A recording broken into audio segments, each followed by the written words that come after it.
Gold trusted gold buyers తాకట్టులో ఉన్న బంగారాన్ని విడిపించి ఈ రోజు ఉన్న మార్కెట్ ధరకే కొనబడును. మరిన్ని వివరాలకు సంప్రదించండి 77107720. రాష్ట్ర వ్యాప్తంగా ఎండలు దంచి కొడుతున్నాయి.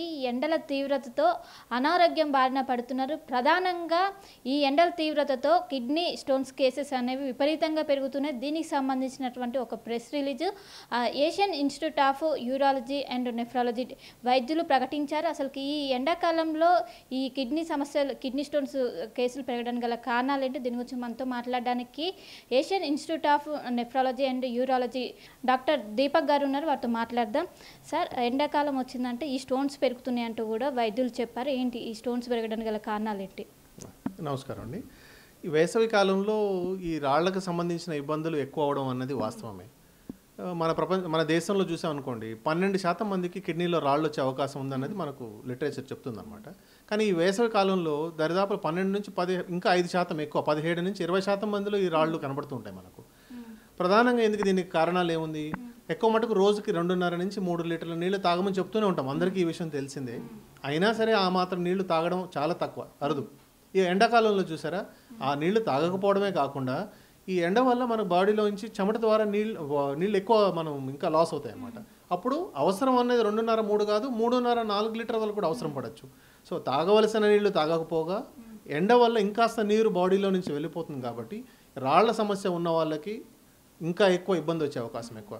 అసలు ఇప్పటి వరకు రాళ్ళు లేని వాళ్ళకి ఈ వేసవి కాలంలో బయటపడే అవకాశం ఇంకాస్త ఎక్కువ. ఇదివరకే రాళ్ళు ఉన్నాయనుకోండి, వాళ్ళకి ఇంకాస్త ఎక్కువ ఇబ్బంది పడతారు అనమాట. ఎందుకు? శరీరంలో ఉన్న నీళ్ళు వెళ్ళిపోతాయి కాబట్టి.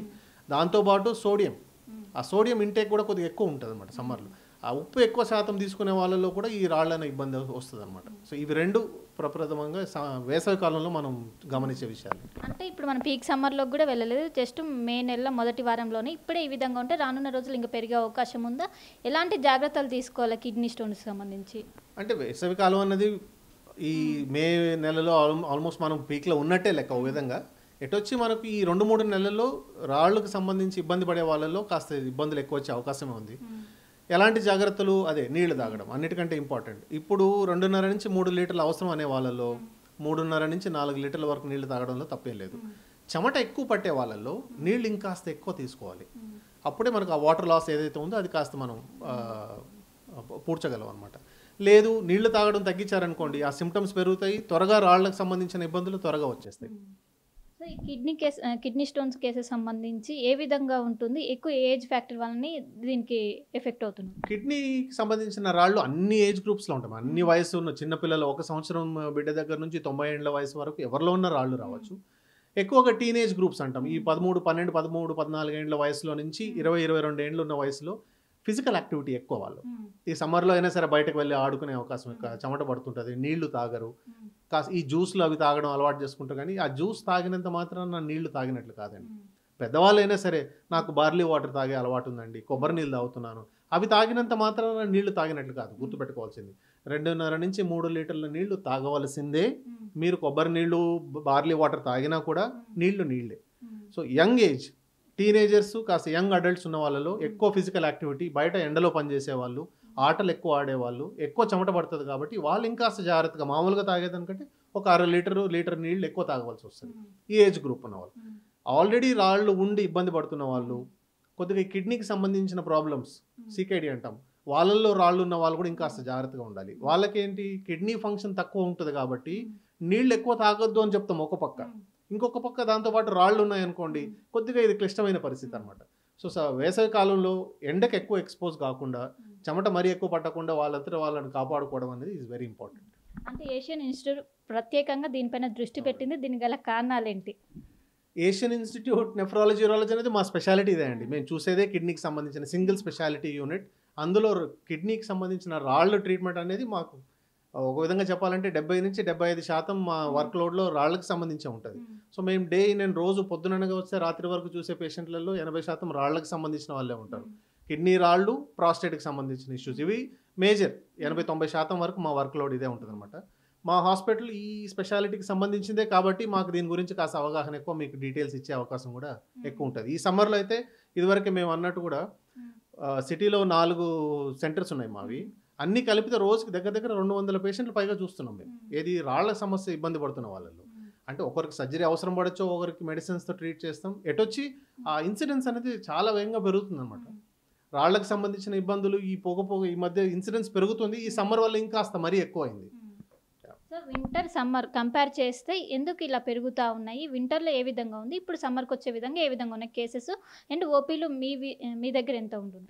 అదే ఇప్పుడు వింటర్ అండ్ సమ్మర్ అంటే రాళ్లకు సంబంధించిన ఇన్సిడెన్స్ 12% అన్నమాట. 12% మందిలో రాళ్ల ఇన్సిడెన్స్ చూస్తాం.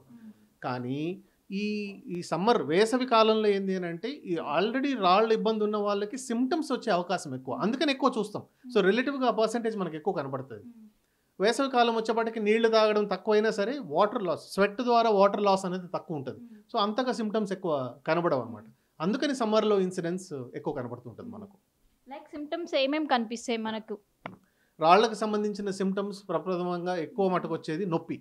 కిడ్నీ ఉన్న ఏరియాలో నొప్పి రావడం, అంటే రిబ్స్, ఎక్కడైతే రిబ్స్ ఉంటాయో వెనక భాగంలో అక్కడ మనకు కిడ్నీ తెలుస్తుంది లోపల, అక్కడ నొప్పి రావడం, అక్కడి నుంచి కింద పొత్తి కడుపు వరకు నొప్పి రావడం, మూత్రంలో మంట ఉండడం, కొంతమందికి మూత్రంలో బ్లడ్ కనపడుతుంది. ఇవన్నిటితో చేరుకొని జ్వరం రావచ్చు, రాళ్ల వల్ల కిడ్నీ ఇన్ఫెక్షన్ వచ్చి జ్వరం రావచ్చు. ఈ 3 లక్షణాలు ఏమున్నా సరే, తీవ్రమైన బ్యాక్ పెయిన్, మూత్రంలో మంట లేదా బ్లడ్ రావడం, వీటితో కూడుకొని జ్వరం ఉండడం, ఇవేమున్నా కిడ్నీకి సంబంధించిన రాళ్ళు ఉండే అవకాశం ఉంది. వేరే కారణాలు కూడా ఉండొచ్చు, కానీ ఎక్కువ మటుకు కిడ్నీకి సంబంధించిన స్టోన్లు ఉన్నప్పుడు ఇటువంటి సిమ్టమ్స్ కనపడతాయి. కొంతమందికి ఇలాంటి సిమ్టమ్స్ ఉన్నప్పటికీ కూడా కొంత నిర్లక్ష్యంగా వహిస్తారు, ఇంట్లోనే వైద్యం చేసుకుంటారు. వాళ్ళకి ఏం చెప్తారు సార్?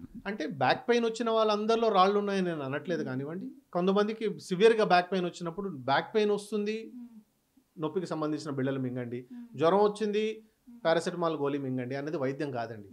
ఇదనే కాదు, ఏది కూడా మీకు ఇబ్బంది వచ్చింది, ఎవరన్నా అడిగాము 2 బిళ్ళలు మింగేసాము, సిమ్టమ్ తగ్గిపోయింది అనడం వైద్యం కాదు.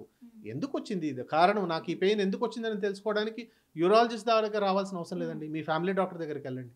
ఫస్ట్ ఆఫ్ ఆల్ ఈ నొప్పి ఎందుకు వచ్చింది, అది కండకు సంబంధించిన నొప్పి అవ్వచ్చు, కిడ్నీలో ఉన్న రాళ్ళకు సంబంధించిన నొప్పి అవ్వచ్చు, ఏదైనా సరే ఒక స్కాన్ చేసుకుంటే తప్పితే దాని డీటెయిల్స్ మనకు బయటపడవు. ఏ నొప్పి అనేది నిర్ధారించిన తర్వాత ఎటువంటి ట్రీట్మెంట్ చేయడం అనేది ఈజీ అయిపోతుంది. సో నొప్పి వచ్చిందని కాస్త బిళ్ళ తీసుకోవడం, నొప్పి తగ్గిపోయిందంటే నేను ఇప్పుడు బాగున్నాను అనుకోవడం పొరపాటు. అంటే కిడ్నీ స్టోన్స్ రాకుండా ఎలాంటి ఫుడ్ అవాయిడ్ చేయాలి, ఎలాంటి ఫుడ్ ప్రిపేర్ చేయాలని మీరు చెప్తారు సార్? ఫుడ్ ఏది తీసుకోవాలి, ఏది అవాయిడ్ చేయాలి అనే దానికంటే ముందు పలానా ఫుడ్ తీసుకుంటే రాళ్ళు వస్తాయి అనుకోవడం పొరపాటు అండి. ఏదో భోజనాలు, ఈ పలానా భోజనం తినడం వల్ల నాకు రాళ్ళు వస్తున్నాయని అనుకుంటే, ఫర్ ఎగ్జాంపుల్ మీరే అన్నారనుకోండి, మా ఇంట్లో నేను రోజు టొమాటోలు పాలకూర తింటున్నాను సార్, నాకు రాళ్ళు వచ్చేసాయనండి. మీ ఇంట్లో ఉన్న వాళ్ళందరికీ వచ్చాయి రాళ్ళు? ఆ భోజనం తిన్నంత మాత్రం నా రాళ్ళు రావండి. ఈ టొమాటో పాలకూర కథ కూడా వేరే, పచ్చిగా తినే అలవాటు ఉన్నారు. ఇవన్నీ పాశ్చాత్య దేశాల్లో సాలెడ్స్ తినే అలవాటు వాళ్ళకి. సో లిటరేచర్ అక్కడి నుంచి వస్తుంది. మన వాళ్ళు ఇక్కడ టొమాటోలు పప్పులో రసంలో వేయడం కూడా ఆపేశారు. పొరపాటు, ఫస్ట్ పొరపాటు అది. భోజనం వల్ల రాళ్ళు రావు. రాళ్ళు ఫామ్ అయ్యే తత్వం మీ శరీరంలో ఉంటే కొన్ని భోజన పదార్థాల వల్ల రాళ్ళు త్వరగా వచ్చేలాగా అవుతాయి. సో ఫస్ట్ ఈజ్ ఈ పర్టికులర్ ఫుడ్ హ్యాబిట్ వల్ల స్టోన్స్ వస్తాయి అనుకోవడం పొరపాటు. కానీ ఆల్రెడీ మీకు రాళ్ళు ఉన్నాయి అనుకుందాం, వాళ్ళు తీసుకోవాల్సిన జాగ్రత్తలు నీళ్లు, మనం అనుకున్నట్టు 3 లీటర్ల నీళ్లు తాగడం. 2, ఉప్పు తగ్గించమని చెప్తాం. ఆపమని నేను అనట్లేదు, భోజనంలో సరిపడా ఉప్పు వేసుకోవడం అవసరం. మొత్తం మీద ఆపేయడం కూడా డేంజరస్ అనమాట. భోజనంలో ఉప్పు కాకుండా అడిషనల్గా సాల్ట్ ఎక్కడి నుంచి వస్తుంది? పచ్చళ్ళు, చిప్స్, ప్యాక్డ్ ఫుడ్, నిల్వ ఉన్న ఏ తిండిలో అయినా ఉప్పు ఎక్కువ ఉంటుంది, అవి తగ్గించుకోవాలి. భోజనం వంటలో వాడే ఉప్పు అవసరం, అడిషనల్గా ఉన్న ఉప్పు తగ్గించుకోవాలి, వీలైనంత వరకు ఆపేసేయాలి. ఈ 2 సూత్రాలు గుర్తుపెట్టుకుంటే కిడ్నీ స్టోన్ ఉన్న వాళ్ళకి మెజారిటీ మనం చేయగలిగింది ఇంత మాత్రమే. దీనికి పైన కూడా ఇవి జాగ్రత్తలు తీసుకున్నా కూడా రాళ్ళు వచ్చే అవకాశం ఉంది. అది మన చేతుల్లో లేని పని, ఎందుకంటే శరీరంలో ఉన్న తత్వం అది, మెటబాలిక్ ఎర్రర్ అంటాం దాన్ని. అంటే కిడ్నీ స్టోన్ ఒక్కసారి వచ్చి క్యూర్ అయ్యాక మరి ఇంకోసారి వచ్చే అవకాశం ఉందా సార్? ఇప్పుడు క్యూర్ అనే పదం ఎప్పుడు వాడతామండి? డిసీజ్ వచ్చింది, క్యూర్, ట్రీట్మెంట్ చేసుకున్నాం, క్యూర్. అంటే ఇప్పుడు స్టోన్లో ఏముంది, మన శరీరంలో రాయి ఉంది, బయటకు వెళ్ళిపోయిందంటే క్యూర్. కానీ రాళ్ళు వచ్చిన వాళ్ళలో 50% మందిలో మళ్ళీ వచ్చే అవకాశం ఉంది. 50% ఆఫ్ ద పాపులేషన్లో ఏముంటుంది, ఒకసారి రాయి వచ్చింది అనుకోండి జీవితాంతం మళ్ళీ రాళ్ళు రావు. కానీ 50% మందిలో ఒకసారి వచ్చినా మళ్ళీ మళ్ళీ వస్తూనే ఉంటాయి. కొంతమందికి సంవత్సరం రాళ్ళు వస్తాయి, కొంతమందికి 6 నెలల్లోనే ఫామ్ అవుతారు. అది ప్రెడిక్ట్ చేయడం కష్టం. అది ఎటువంటి టెస్ట్ చెప్పదండి. నాకు ఒకసారి రాయి వచ్చింది, మళ్ళీ ఫ్యూచర్లో రాయి వస్తుందా అది చెప్పడానికి మన దగ్గర టెస్ట్ లేదు. కానీ 50% మందిలో మళ్ళీ వచ్చే అవకాశం ఉంది. అందుకని ఏం చేయాలి, ఒకసారి కిడ్నీలో రాళ్ళు వచ్చిన వాళ్ళందరూ సంవత్సరానికి ఒక్కసారైనా సరే స్కాన్ చేసుకోవడం ఈజ్ వెరీ ఇంపార్టెంట్. నార్మల్గా ఉంటే మంచిదే, కానీ ఏమైనా వచ్చే అవకాశం ఉందా లేదా అనేది మనకు స్కాన్ చేస్తే తప్పితే తెలియదు. అంటే కిడ్నీ స్టోన్స్ పైన ఖచ్చితంగా టెంపరేచర్స్ ఎఫెక్ట్ అనేది ఖచ్చితంగా ఉంటుందా సార్? ఎండాకాలం ఎస్, టెంపరేచర్ ఎఫెక్ట్ ఎందుకు, ఇండైరెక్ట్ ఎఫెక్ట్. అంటే శరీరంలో ఉన్న వాటర్ కంటెంట్ తగ్గుతుంది, మనం నీళ్లు తీసుకోవడం కూడా తగ్గిస్తే ఆటోమేటిక్గా కిడ్నీలో ఉన్న యూరిన్ కాన్సన్ట్రేషన్ పెరుగుతుంది అనమాట. బాగా నీళ్లు ఉన్నాయనుకోండి మూత్రం నీళ్లు లాగానే వస్తాయి, వైట్గా ఎల్లోగా వస్తుంది, పెట్రోల్ రంగులో ఉందంటే అర్థమైంది యూరిన్ కాన్సన్ట్రేషన్ పెరిగింది, యాసిడ్ లాగా తయారైంది. ఎందుకు? మీరు శరీరంలో తగిన నీళ్లు ఇవ్వట్లేదు కాబట్టి. కాన్సన్ట్రేషన్ పెరిగే కొద్దికి అందులో రాళ్ళు ఫామ్ అయ్యే అవకాశం ఎక్కువ. ఇది కోరిలేషన్. ఎంత నీళ్లలాగా మూత్రం ఉంది, తెల్లగా ఉంది అంటే మీరు నీళ్లు బాగా తాగుతున్నట్టు లెక్క. పసుపు రంగులో ఉంది, పెట్రోల్ రంగులో మూత్రం వస్తుంది అంటే మీరు శరీరానికి తగు భాగంలో నీళ్లు ఇవ్వట్లేదు అని అర్థం. అలా ఉన్న మూత్రంలో రాళ్ళు ఫామ్ అయ్యే అవకాశం ఎక్కువ. సో మొత్తం మీద ఖచ్చితంగా తరచూ నీళ్లు తాగాలి. నీటి మోతాదు తగ్గడం వలన ఇది ఎక్కువగా ఎఫెక్ట్ చూపుతుంది. ముఖ్యంగా ఎండాకాలంలో వింటర్తో కంపేర్ చేస్తే సమ్మర్లోనే దీనికి ఎక్కువగా వచ్చే అవకాశాలు ఉంటాయి. తగినన్ని జాగ్రత్తలు తీసుకోవాలంటూ ఒకవైపు Asian institute of nephrology urology department ప్రత్యేకంగా దీనిపైన దృష్టి పెట్టింది. ఖచ్చితంగా ప్రతి ఒక్కరు జాగ్రత్తగా ఉండాలంటూ కూడా ఒక ప్రకటన కూడా రిలీజ్ చేసిన పరిస్థితి మనకు కనిపిస్తుంది. కెనపర్సన్ గణేష్తో కలిసి శిల్ప ఆర్టీవీ హైదరాబాద్. మరిన్ని వీడియోస్ కోసం ఛానల్ ని సబ్స్క్రైబ్ చేయండి. లేటెస్ట్ అప్డేట్స్ కోసం వాట్సాప్ ఛానల్ ని ఫాలో అవ్వండి. ఆ లింక్ డిస్క్రిప్షన్ లో ఉంది.